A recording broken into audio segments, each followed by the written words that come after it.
Saludos amables televidentes, la hora con Gregory, nueva vez con ustedes. Miren, hay un problema que inquieta a la humanidad.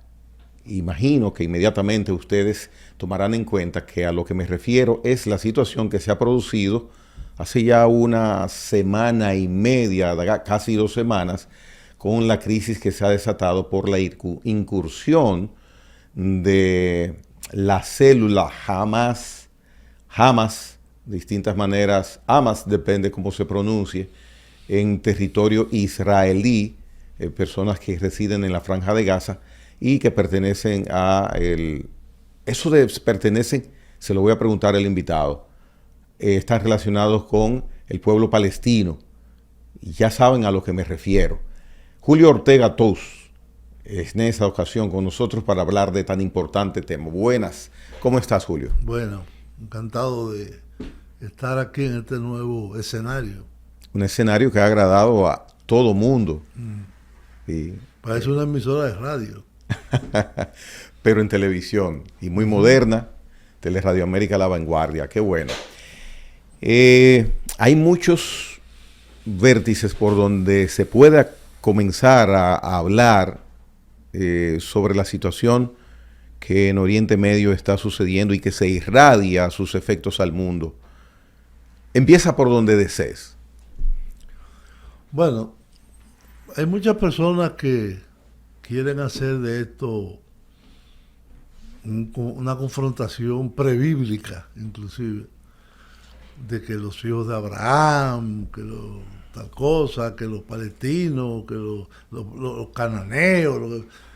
El problema actual en lo que fue hasta 1947 Palestina ocupada por el Reino Unido, es un fenómeno absolutamente de genocidio colonial. Comenzó con un movimiento a finales del siglo XIX, el movimiento sionista, que planteó a la comunidad judía en Europa y en los Estados Unidos, pero sobre todo en Europa. Se fundó en Suiza y tuvo su desarrollo más importante en los países, vamos a decir, de gran población judía como Rusia, Polonia, Gran Bretaña, Francia, Alemania. Entonces, ¿qué era el sionismo? El sionismo era, o es, no era, es, ¿en qué se fundamentó? En que el pueblo judío que abandonó la tierra de la antigua Galilea o Palestina hace más de 2000 años, fue expulsado por el Imperio Romano, y que se estableció en diferentes partes del mundo, pero sobre todo en Europa occidental y parte de la Europa eslava y los Estados Unidos posteriormente, algo en América Latina, porque Argentina tiene una cantidad enorme creo que es el tercer país con más judíos del mundo. Planteó que el judaísmo, que es una religión, el judaísmo no es una raza, el judaísmo no es una creencia, el judaísmo no es una doctrina política, es una religión. Por eso se habla del sionismo rabínico y del sionismo católico. Hay muchos católicos que son sionistas, sobre todo en Estados Unidos. A finales del siglo XIX, en 1897, se crea el Congreso Mundial que crea el movimiento sionista, y su base fundamental era buscar una tierra para el pueblo judío o el pueblo hebreo. Hubo muchas alternativas. Se planteó Uganda, se planteó Argentina y se avanzó muchísimo en Argentina. Se planteó en el oriente de Rusia, se planteó en varios lugares, pero la mayoría del movimiento decía que la tierra histórica de los judíos era lo que en ese momento era Palestina. Y se buscaría volver a ese lugar. No, y comenzaron a volver, pero a volver comprando tierras, haciendo inversiones. De hecho, yo vi una cifra que en el año 1900, porque siempre hubo judíos ahí, siempre, pequeñas cantidades, pero siempre hubo. En el año 1900 había 3% de la población total de lo que era Palestina bajo el Imperio Otomano. Había un 3% de población de confesión judía. Eso fue aumentando hasta que en los años 30, antes de la Segunda Guerra Mundial, llegó a ser el 17%. ¿Cómo se consolida el movimiento sionista? Bueno, un gran banquero, uno de los más grandes banqueros de Europa, el barón de Rothschild, poseedores de una fortuna enorme, le escribió una carta al ministro de Relaciones Exteriores de Gran Bretaña, porque después de la Primera Guerra Mundial, que colapsó el Imperio Otomano, mediante un acuerdo que se firmó antes del fin de la guerra, que se llamó el acuerdo Sykes-Picot. Sykes era el canciller de Gran Bretaña, Picot el francés. Un acuerdo secreto. Acordaron que una parte del antiguo Imperio Otomano iría a Gran Bretaña, a control de Gran Bretaña, otro a control de Francia. Inclusive incluía que, por ejemplo, la ciudad hoy de Estambul y parte de lo que hoy es Turquía pasaría a manos del Imperio Ruso. Eso no se pudo hacer porque ganaron los bolcheviques en el 17. En el mismo 1917, esa carta del barón de Rothschild es respondida por el ministro de Relaciones Exteriores de Gran Bretaña,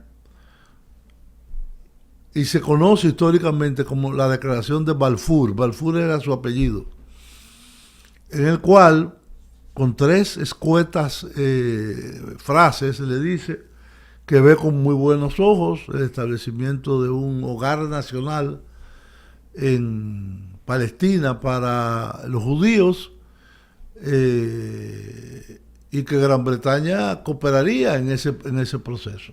Eso aceleró los asentamientos del sionismo, comenzaron a tomar forma en los que conocemos ahora como los kibutz. Los kibutz son comunidades cooperativas promovidas por el Partido Laborista israelí, que ahora está casi desaparecido, con un ideario un poco socialista cooperativo, y comenzaron a fundar asentamientos. Uno de los más importantes fue Tel Aviv. Tel Aviv es una ciudad que la fundaron los judíos. No existía en la época árabe-palestina. Entonces, sobrevino, producto de cientos de años de antisemitismo. No olvidemos que en España expulsaron a los judíos en 1492, en Portugal en el mismo año, los pogromos en Francia, en Polonia, en Rusia, que es donde quizás más había, eran moneda corriente, vivían en guetos, y el surgimiento del movimiento nazi,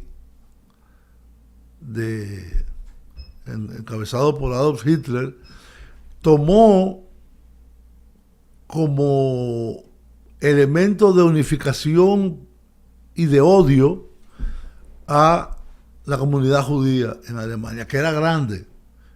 y en Polonia ni se diga, y en Rusia más. Y comenzó después de la guerra un proceso de exterminio sistemático, que primero fue fusilamientos, tiros en la nuca, etcétera, pero era muy lento. Y eran muchos judíos. Y costoso. Y muy costoso. Después se inventaron agarrar como una furgoneta, digamos aquí, y meterle el escape, el muffler hacia adentro, y se envenenaban todo, pero eso eran 30, 40 que podían caber ahí. Y así se fue creando lo que Eichmann, uno de los ideólogos del nazismo, llamó la solución final, que fueron los campos de exterminio, muchos conocidos, entre ellos Auschwitz, Birkenau, fueron decenas de campos más pequeños, más grandes, pero los más conocidos por el horror que se encontró cuando fueron liberados por el Ejército Rojo de la Unión Soviética. Eran hornos crematorios. Metían a la gente ahí y lo cocinaban, y lo que quedaban era el esqueleto.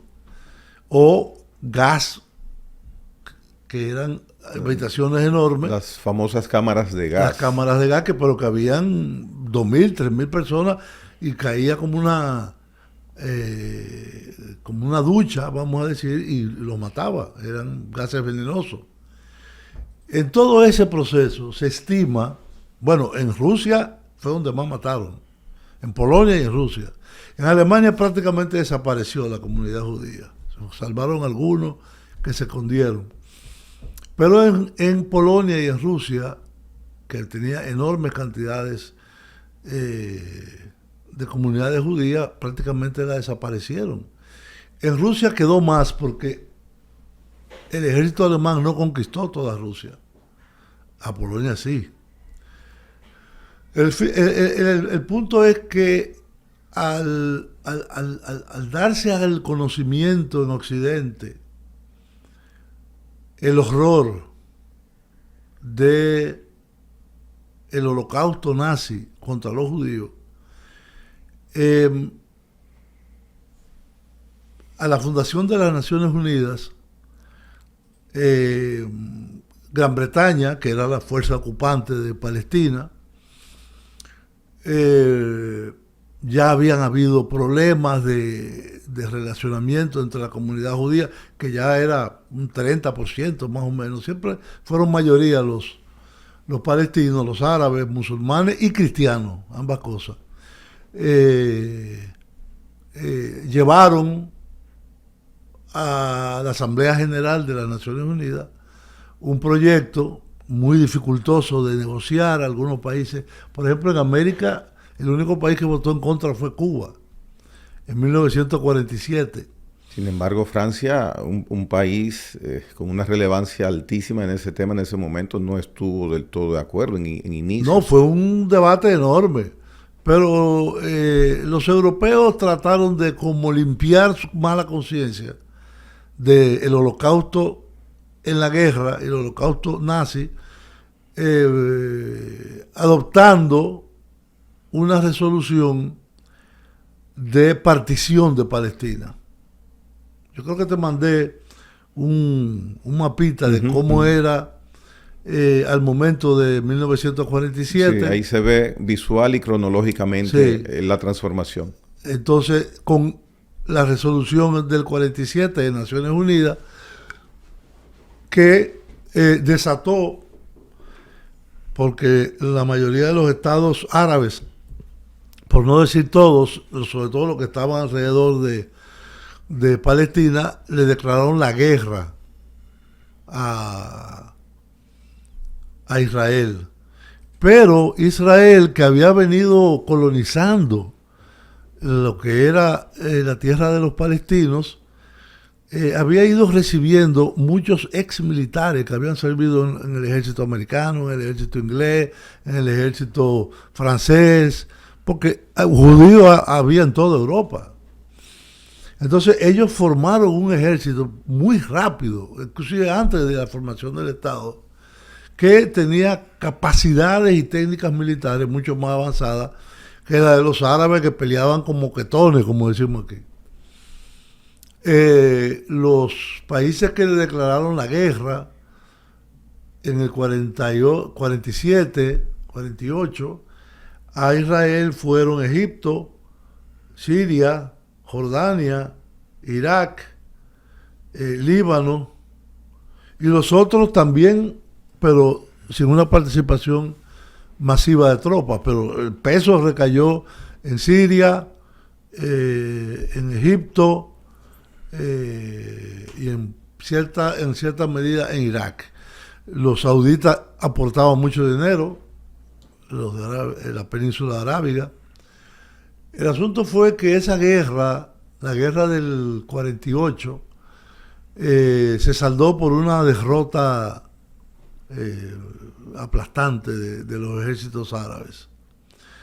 Y la extensión de lo que fue el mandato de partición se redujo enormemente, y eso que el mandato de partición de lo que era Palestina le daba 56% a Israel y 44% a Palestina. Pero no contento con ellos, los israelíes organizaron una expulsión masiva de los palestinos. Por eso que todavía hay campos refugiados palestinos en toda la región. En aquel momento Palestina andaba entre 1.200.000 habitantes. Eran como unos 500.000 ciudadanos migrados de Europa de confesión judía, y los que habían naturales de ahí eran muy pocos. ¿Cómo se logra? ¿Qué lo permite? Porque Palestina estaba en ocupación de mayor terreno en todo momento. No, porque Gran Bretaña se retiró. Yeah.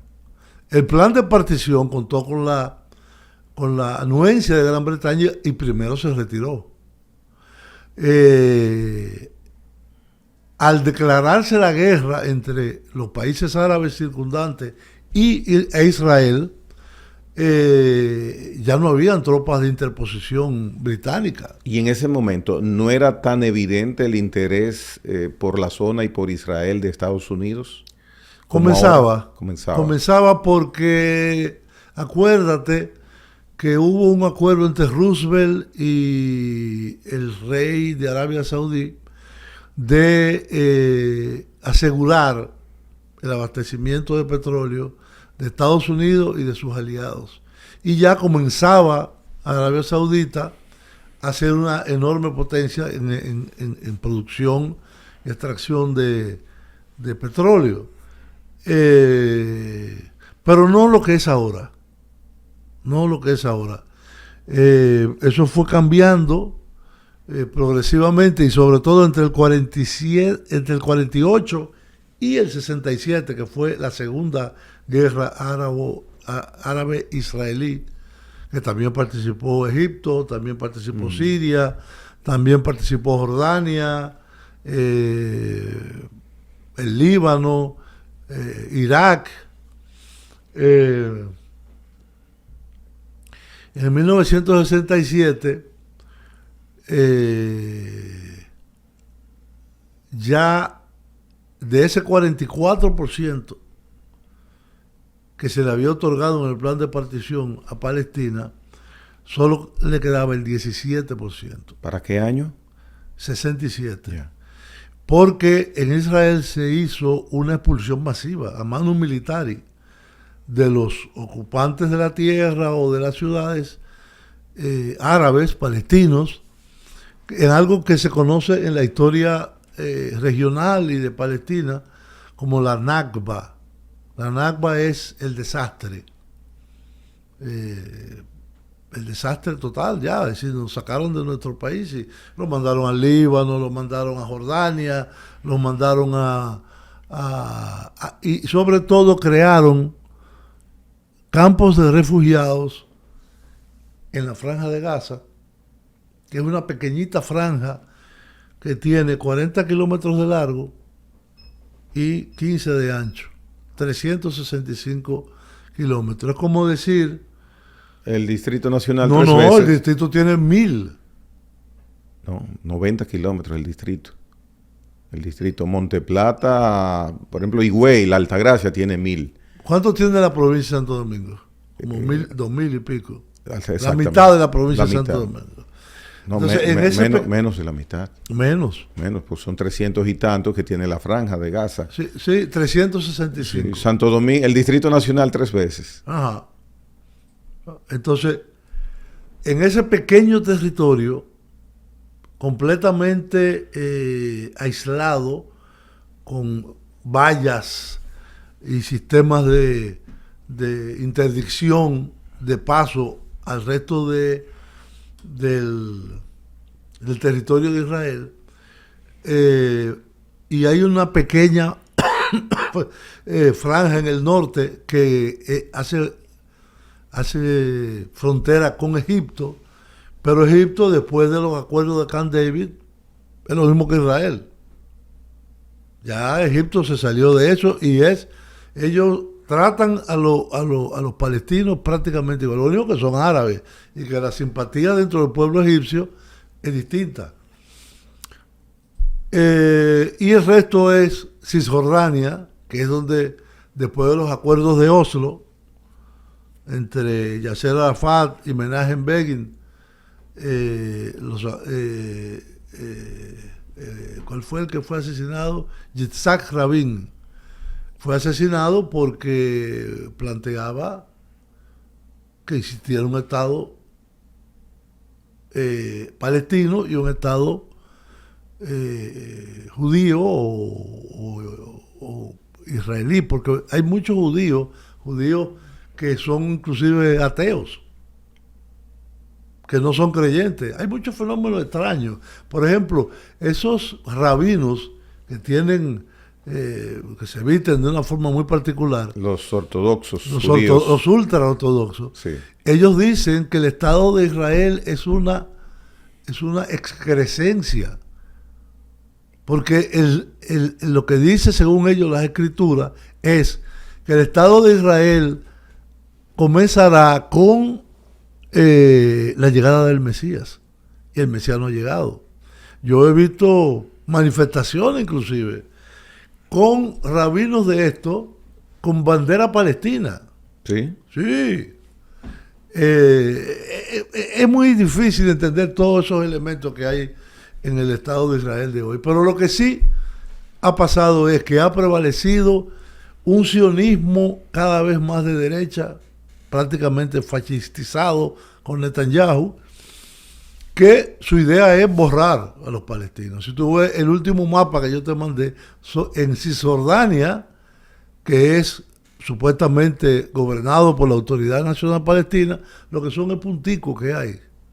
Punticos, creo que eran rojos o verdes, no me acuerdo, en donde nada más ahí es que están los palestinos de Cisjordania y bajo control militar de Israel. Bien. Colonizando, abriendo colonias de judíos en territorio de Cisjordania. Gaza ha sido diferente porque Gaza es un territorio muy exiguo, muy pequeño, con 2.3 millones de habitantes,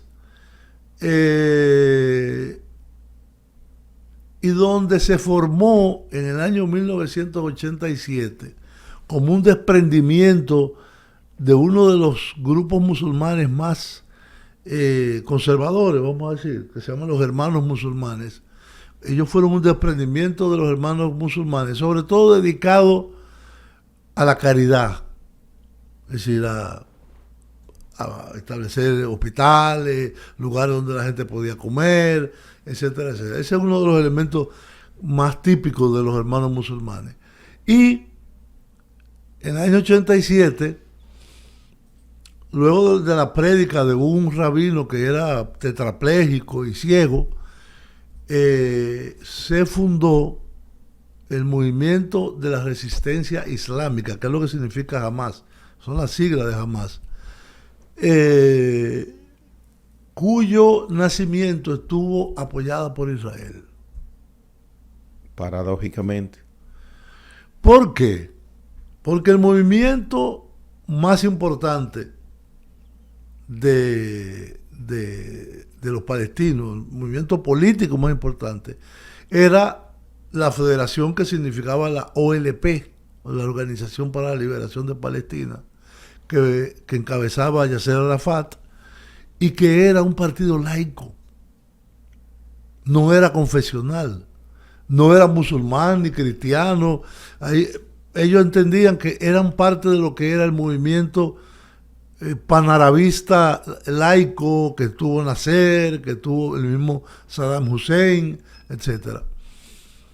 Y como estos eran islamistas y disputaban el poder a la OLP o al partido mayoritario de la OLP, Fatah, ellos recibieron apoyo en el 2019. En el 2019, todavía en una reunión interna del Parlamento, la Knesset de Israel, el primer ministro Netanyahu dijo que había que apoyar con dinero y con recursos a Hamas para que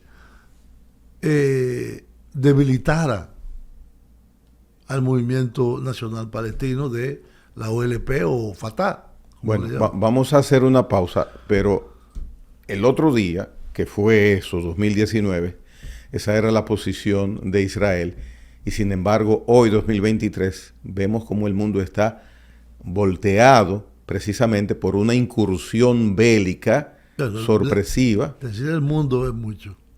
¿Tú piensas? Yo pienso. Está teniendo... ¿Tú no has visto las manifestaciones que ha habido en Europa? Prohibidas, además. Bien, de ese y otros temas vamos a hablar. Julio Ortega Tous, hasta este momento describiendo con mucha claridad, mucha sencillez, un tema que para algunas personas algunas veces es complicado, los judíos, ¿por qué la tierra prometida? ¿Qué pasa con Palestina? Si está en el mismo centro del territorio israelí, pero son los israelíes dueños netamente de ese terreno. Todo eso está siendo descifrado, explicado claramente por Julio Ortega Tous, que revuelve en unos instantes.